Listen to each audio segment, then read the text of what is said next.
Hey, what's out of Fotex? But now one here back with another episode for 3 and only 3. I apologize for the last video's audio. I don't think it was terrible, but I turned the gain up because you guys said I was talking too quietly in some of my videos, and I wanted to see if I went from 59 to a 65 and what that difference made. It didn't come out terrible. It just didn't come out the way I wanted it to. So if it's not good now, I'll go down to 52 and make it work from there. But let's get right into what the topic is going to be for today's video.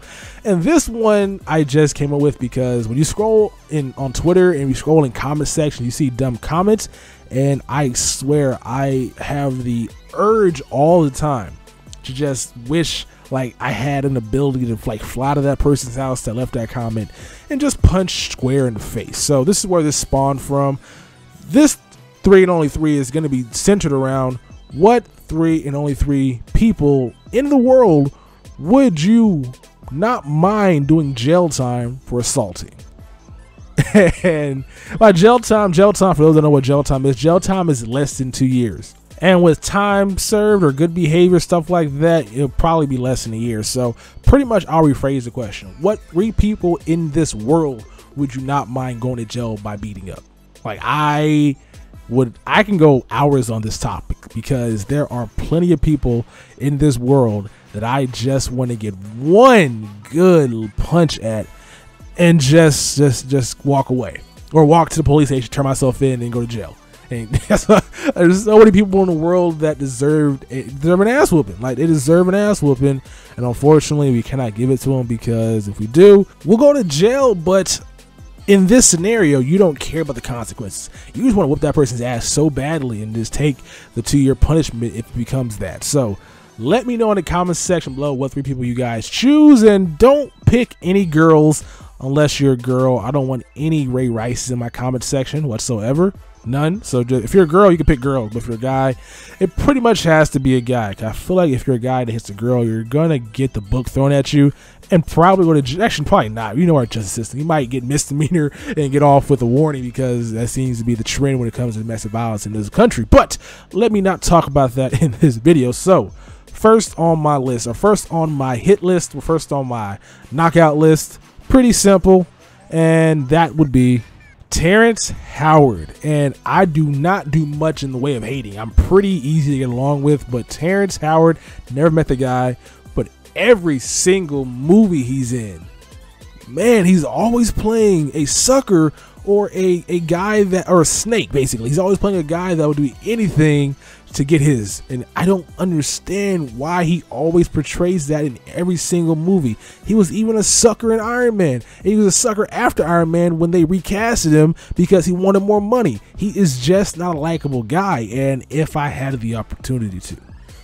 I would beat him down. I would be all up in his mouth, like just whooping him. Like, that's how that phrasing. Pause. But yeah, like, he is a guy that I do not like. Hate his face, hate his movies. I hate his fucking TV show Empire. That show is awful. I hate how he wants to be able to use the N-word on Fox. Like, I don't like anything that guy is about, and I would love to put these paws on him. I would love nothing more than that. And he's number 1 on my knockout / hit list. So Terrence Howard is there. And number 2, I'm going to go right into the world of sports. And there are so many guys that you could think of. You guys are probably thinking of Skip Bayless. And it's not Skip Bayless. Skip Bayless is infuriating, but he's a character. And I understand what Skip Bayless is about. He's there to make you mad, and that he does it well. And I don't get too mad at him because I laugh at the shit he says. For example, he thinks Romo is clutch, but he also thinks LeBron James is not. And the fact that you can measure that without actually measuring it with numbers and facts and data, and then he rejects all the data that says he's wrong, makes him just an awful person when it comes to that stuff. But he's not a guy that I would want to knock out. But there is a guy that is on SportsCenter a lot that I would want to hit square in the face. And trust me, this decision is tough because I could easily add 2 people to this list, but I'm adding one of them. One of them is going to take the ass whooping both of them deserve. That's what's going to happen here, because one of these guys, or both these guys should say, picked Blaine Gabbert over Cam Newton in the 2011 NFL draft. Like, are you fucking kidding me? They picked Blaine Gabbert, who was afraid to play football, over 6'6", 250 pounds, rocket arm, speed for days, Cam Newton, because Cam Newton to them was the next Jamarcus Russell, which is now a racial slur for black quarterbacks these days. And it was very tough. It was very tough because there's two people that picked them. Two NFL draft experts. We're getting paid a bunch of money to watch college film and analyze talent, listen to scouts. They rejected all that information because they have a black quarterback bias and picked Blaine Gabbert over Cam Newton. I'm very fired up about this for some reason. But I think I'm going to go with Mike Mayock taking the ass whooping of his life instead of Todd McShay. Both those guys picked Blaine Gabbert over Cam Newton. And they did not get fired. ESPN didn't suspend them. They did not lose any money for making that prediction. Like, that was just so terrible because people actually listened to what they had to say. And now I don't even think Blaine Gabbert's in the league anymore. If he is, he's a backup quarterback, if that. And Cam Newton is probably going to get paid franchise player money. And they had Blaine Gabbert being the #1 overall pick back in 2011. Like, those guys cannot be trusted. You should not take your draft analysis from guys that got picks like that wrong. I know that, and first of all, it's the top of the draft. So guys in the comment section below saying, well, they're just guessing. They are guessing, but the margin for error picking #1 overall player in the draft is pretty slim. And they botched it. Like, get the fuck out of here with them too.